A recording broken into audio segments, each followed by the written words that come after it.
From a planetary perspective, humanity is always facing what we call a fundamental problem, which is scarcity, because the resources overall are finite. They are not indefinite, they are not infinite. Or we need to consult other disciplines. We need to open our minds, we need to exit from our comfort zones, and then try to find the policy solution from also other disciplines, and integrating the overall knowledge to get, I would say, the appropriate policy decision to solve a societal problem. Our societal challenges and constraints are becoming harder and harder to deal with the level of information we have, the knowledge we have acquired, and also let's not forget the power games between the nations and large corporations that had accumulated excessive wealth over the years and do not see the benefit to change or adapt. Knowing that everything has a beginning, an end, and a renewal, no system is indefinite and no situation is immutable. The survival of this system is embedded in global solidarity and the rethinking of our economic models toward common goods that do not alter our planetary stability.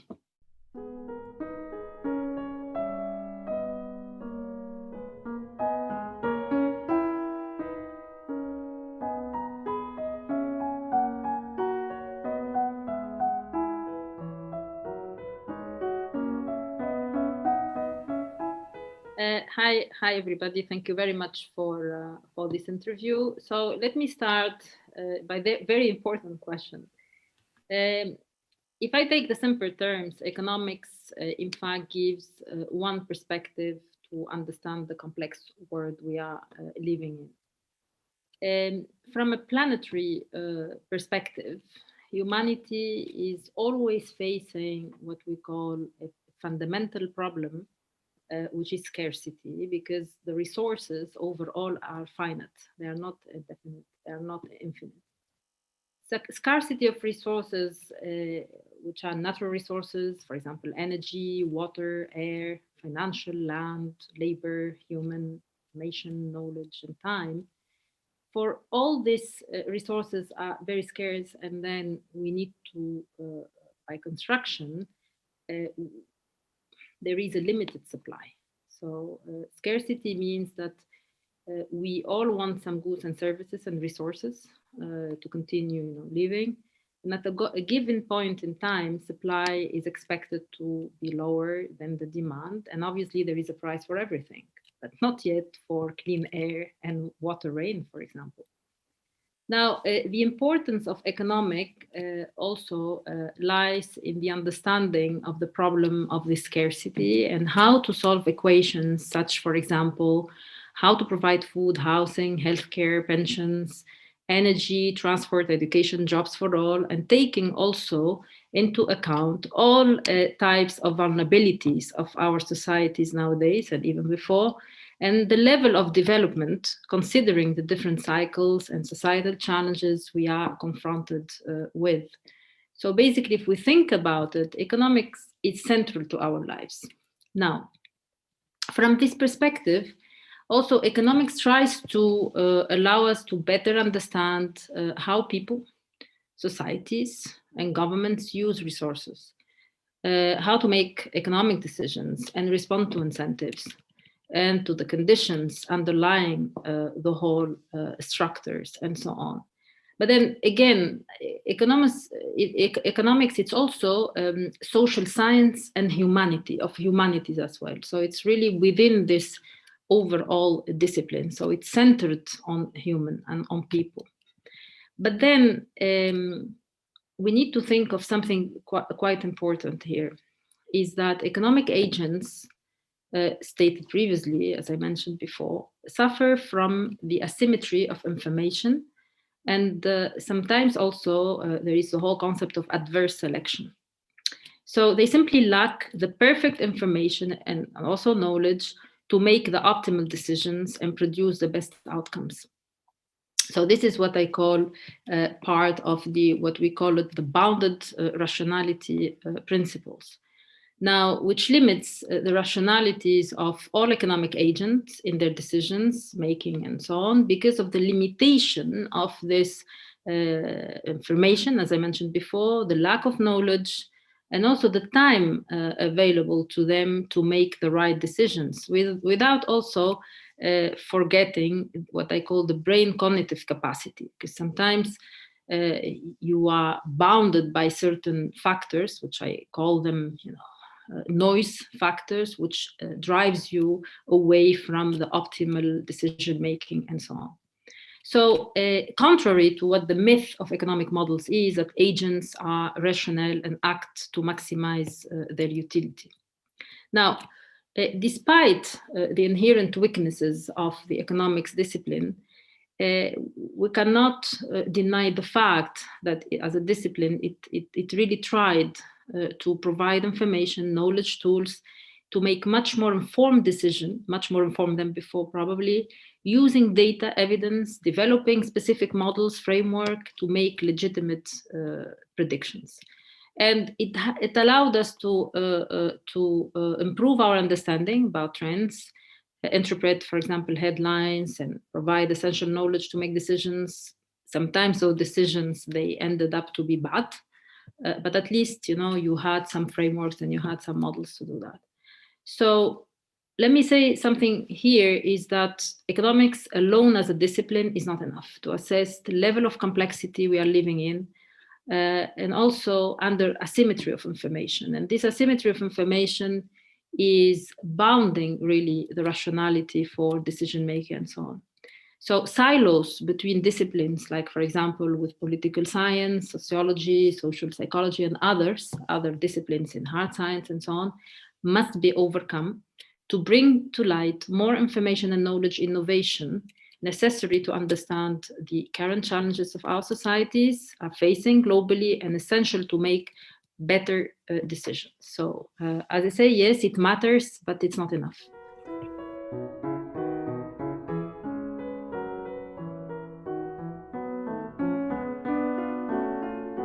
Very important question again, and I love both. So I will try to have this view that economic theory, economic engineering, they complement each other, especially when the problems are well defined.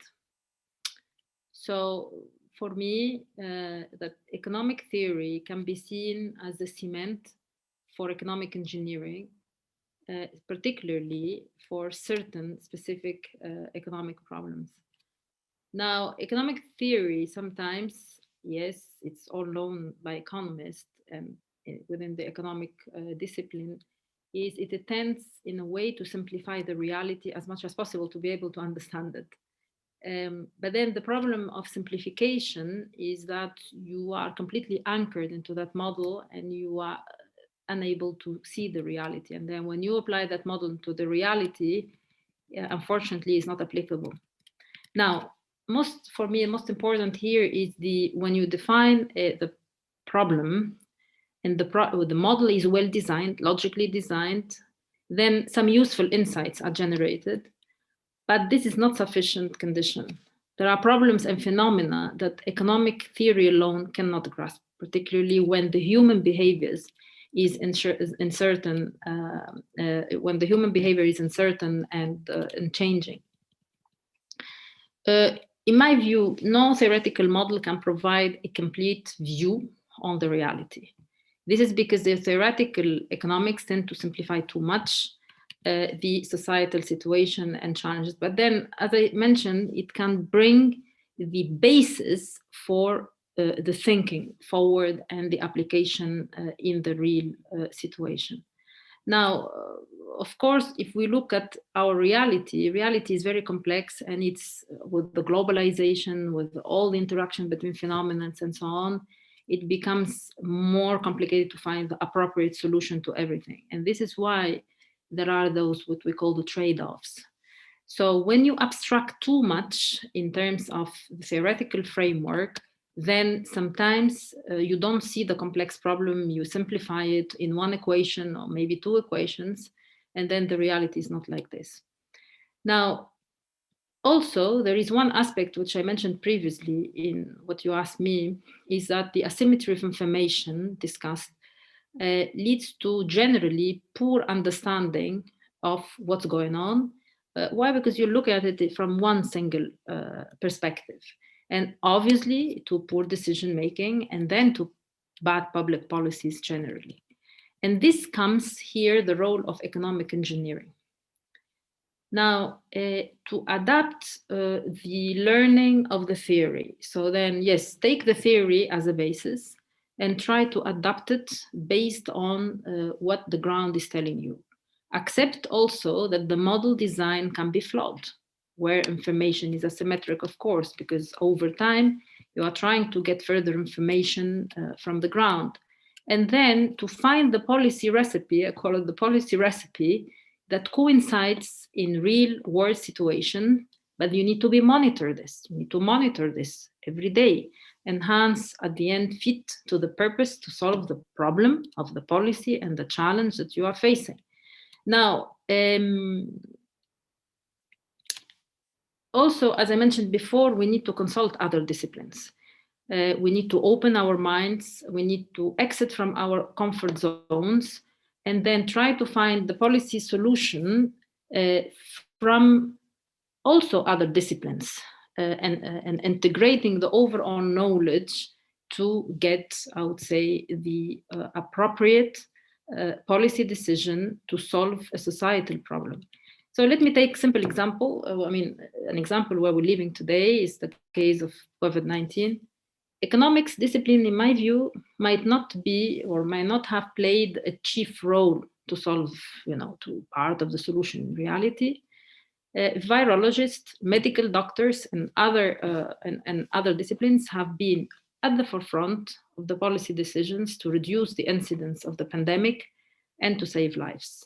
So this is why, for example, the economists can team up with those experts and then try to find a comprehensive policy solutions which are engineered to the societal challenges that we will be facing in the future.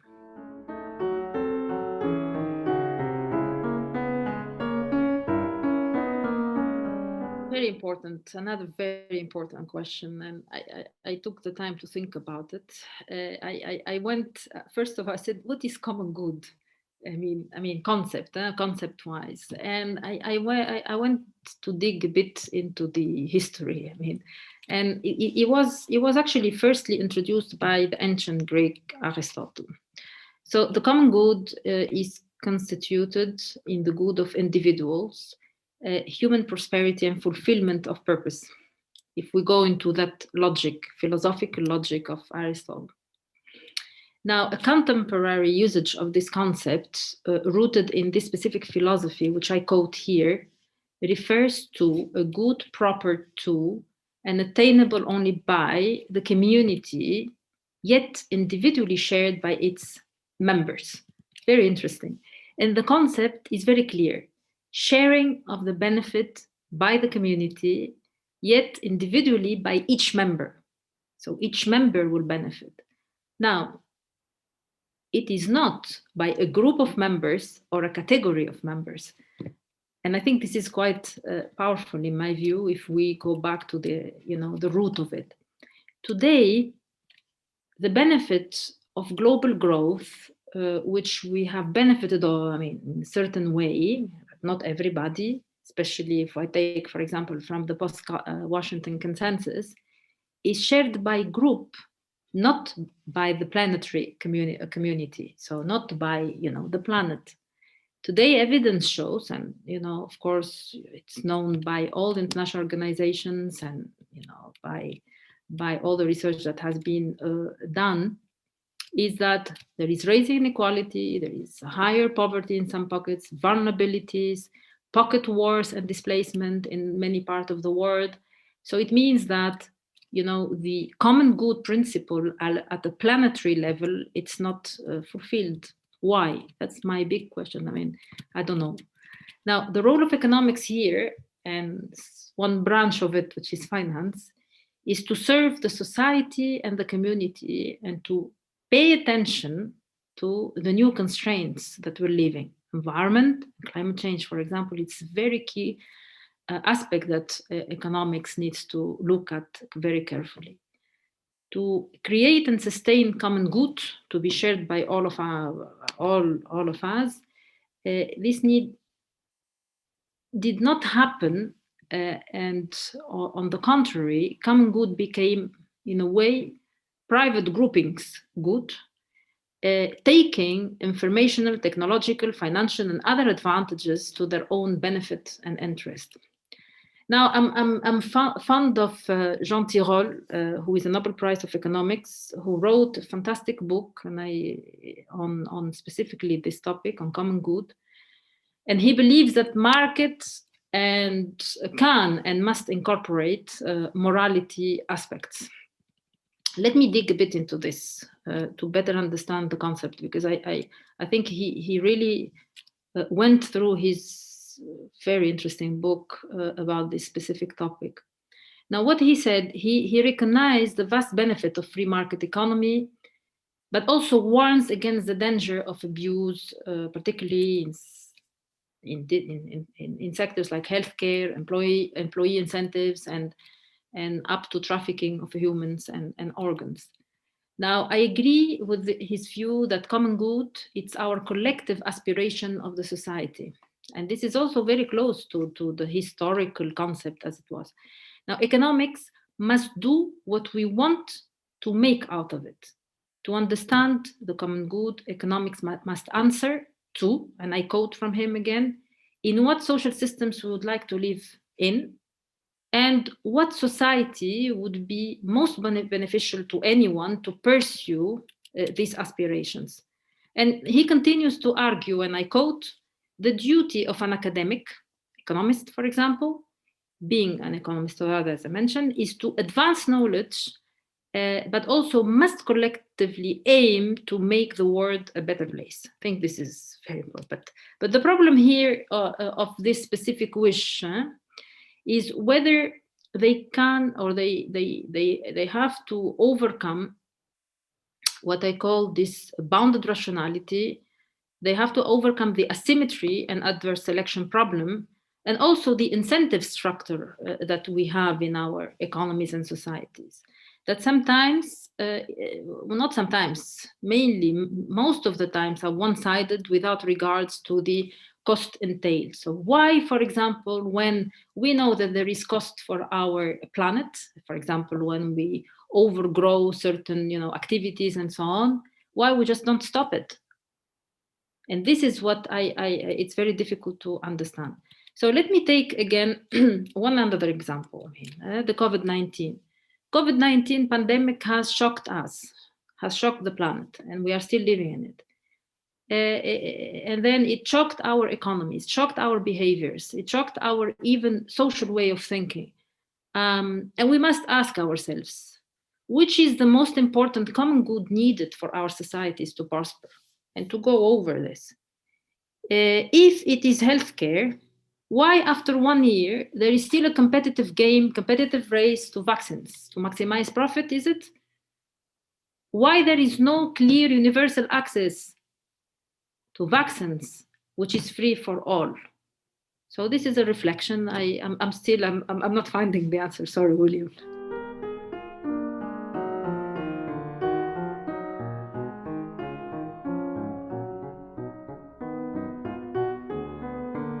Very important question, and I'm not sure. But let me dig a bit and try to get an answer out of this. Now, if we look at where we are today, we have fundamental challenges, and they are all coming simultaneously.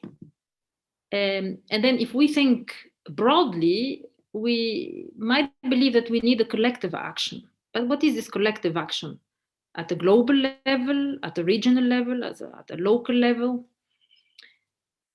These are, for example, of course, the climate change, how to curb the climate change consequences. How can we stop, these consequences? And first of all, recognize them, because some countries and some institutions are not recognizing them.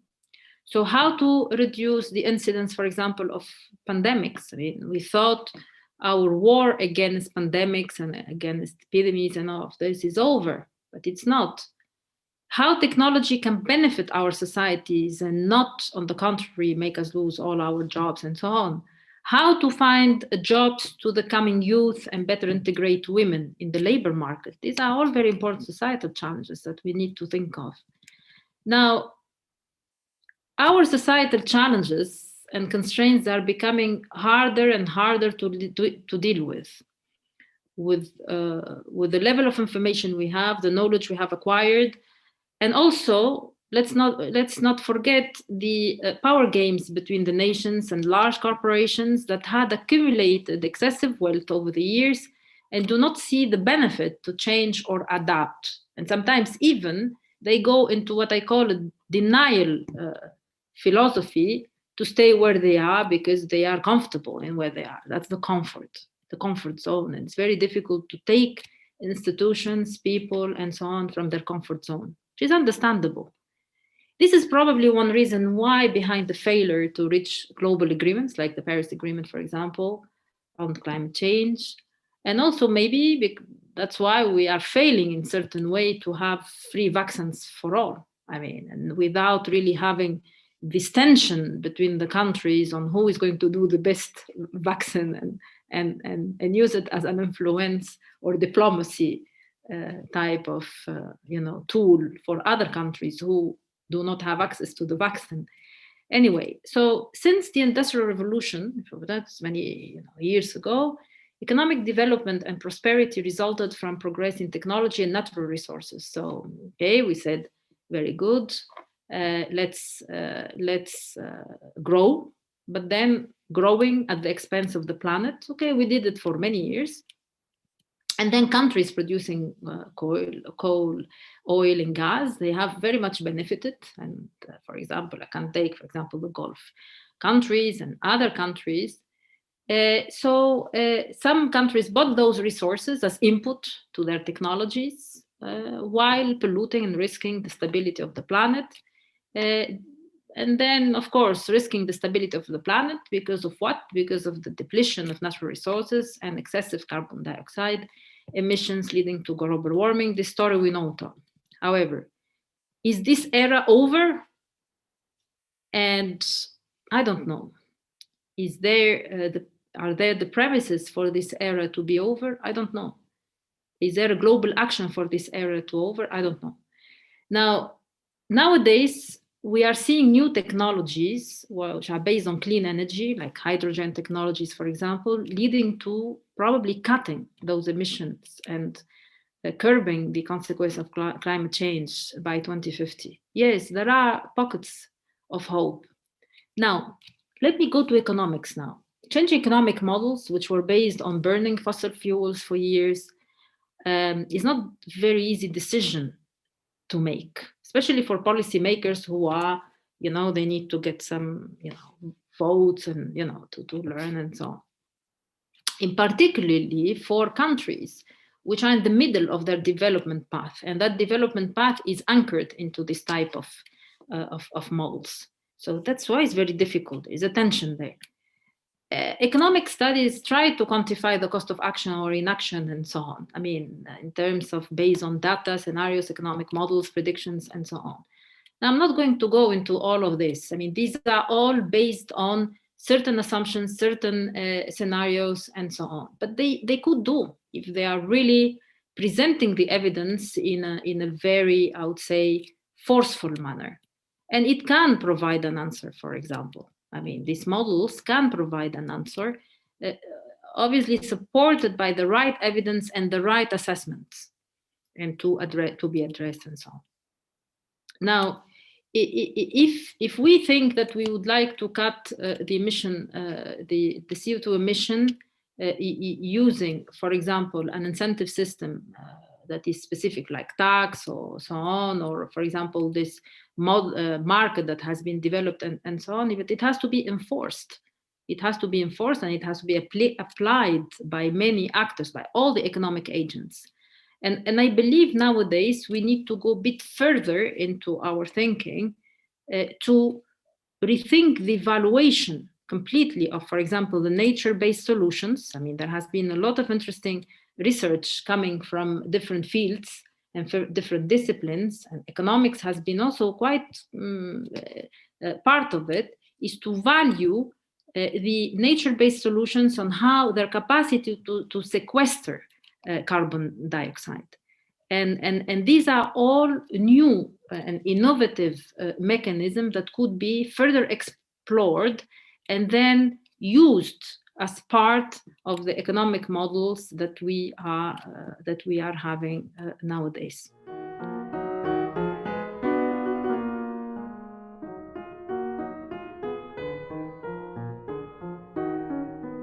I mean, if they go to politics, probably they have to. Anyway, so let me first of all temper down this question in the sense that I would suggest opening to other disciplines and start breaking the silos. Because, okay, economics and economists can do much more if they find complementarities with other disciplines and exit from their, as I mentioned before, that comfort zone and that silo, that ivory towers, I call them the ivory towers. So, for example, if we take the field, which is a very interesting field of economics, but behavioral economics, for example, foresight for economic policies, and also understanding better the transitions, overall societal transitions, which we need, for example, we need to have sociologists and to give further learning and knowledge about their fields and so on. It's very important. Now, we have done some research which in fact trying to pull certain I would say disciplines and ideas together, and the aspiration could be that we need to achieve, I would say, the more transparency, more responsibility, more inclusion, which is already there, and sustainability within the SDGs, Sustainable Development Goals of the United Nations for economic development. And I frame this as the TRIS economic model that ultimately could provide common goods and prosperity, all without losing certain acquis that we have practically developed over the years, like the acquis of market economy, private ownership, and freedom of choice, and so on. So why I am saying this? I'm saying this that we need to go beyond what I call the frame of specific economics that we, and then when they give advice, I mean, these experts, I call them the experts, when they give advice, they could take into account what I call very important principles. I mean, and I want to share with you those principles because they are guiding principles that should drive the thinking of economists and also the new economic development paradigm. Now, if it is understood and well implemented and developed, then it can also be, helping towards the resilience of the systems we are in. Now, first of all, it's transparency. I mean, transparency, it's to reduce the asymmetries of information. Recognize that we are living in not a perfect, transparent world. Just recognize it, and we've seen it. Why? Because transparency is core to build trust based on greater accountability of past, present, and future decisions, actions, and intentions. I think this is extremely key. So if we do not recognize that we need a transparent system with all data and evidence that economists and other disciplines can use and can develop, then it's very difficult to give accountability or to ask accountability for anybody because the information is bounded. Now, the second point or the second principle is the responsibility. So everybody, especially the people who are trying to collect knowledge and to develop knowledge, economists or others, They have to manage the possible intended and unintended consequences in the future and reflect on their ethical acceptability. This is very important. And this is what I mentioned before, the morality, which has always also been pushed forward by Nobel Prize Jean Tirole. Adding morality in the equation, enhanced fairness, becomes central to construction, any constructions.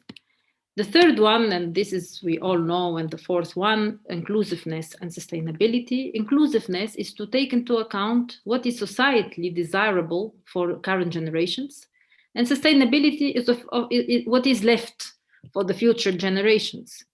Now, economists, sociologists, scientists, and whoever must work, they all must work together hand in hand, in my view, to achieve that future we all want, solving the excesses of what we have lived for many, many years, and also recognize and fight the sick forms of, what capitalism has brought. I mean, such, for example, I want to be very specific, crony capitalism, anchored in what? Anchored in very advanced forms of corruption, and they were brought to our societies.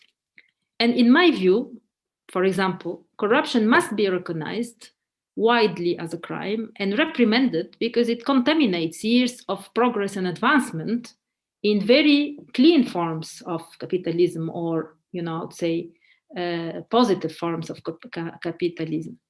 So I think overall, and I would finish my comments here. I think we need to recalibrate certain thinking by recognizing the urgency to make our economic models aligned to those four principles, much more aligned and enforced. Also recognize what are the aches of the societies and talk freely about them. And then let everybody, economists or others, be responsible of his own and her own economic policy recipes. And then again, accountability will come with more transparency and tools to reduce asymmetries of information. So this is pretty much what I would have to say within this under this question.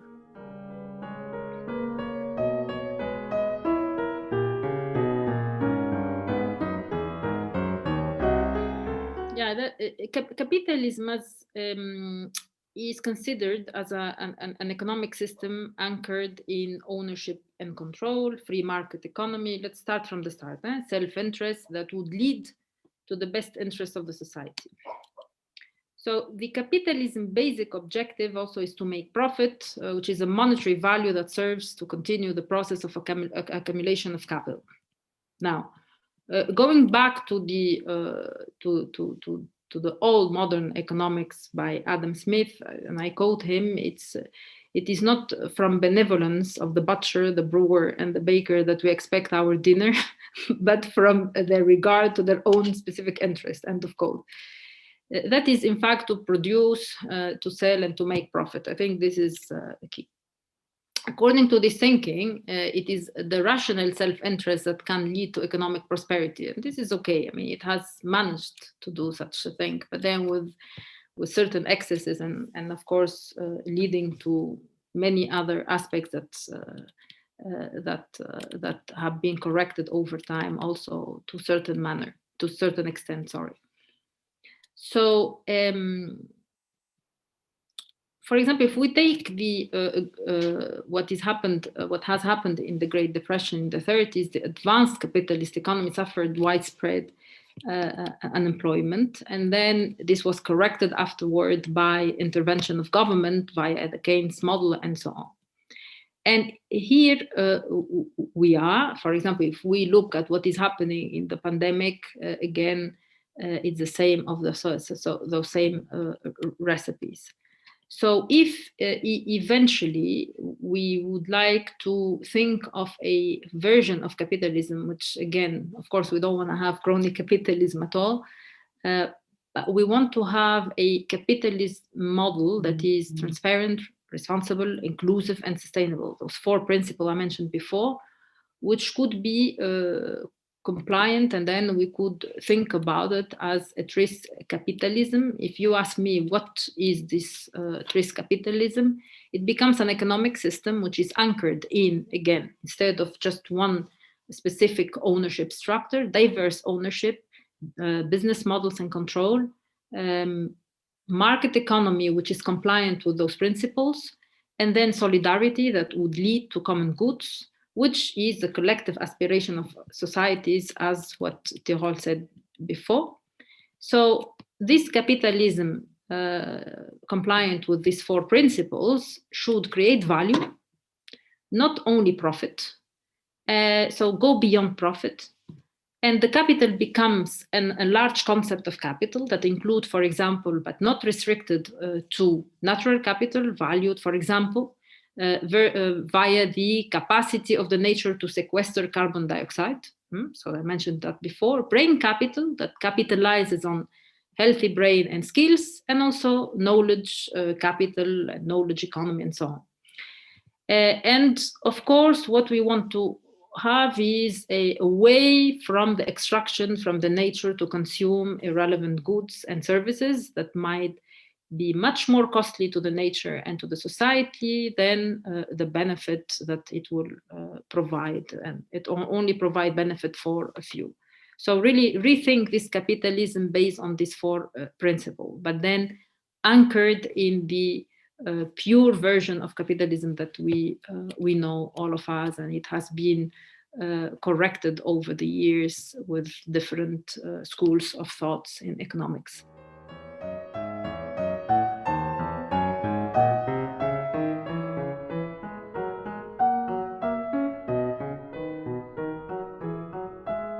Yeah, it's a very difficult question. I mean, knowing that everything has a beginning and end and a renewal, no system is indefinite and no situation is immutable. The survival of this system is embedded in global solidarity and the rethinking of our economic models toward common goods that do not alter our planetary stability. So to be short, this is what I have to say on this question.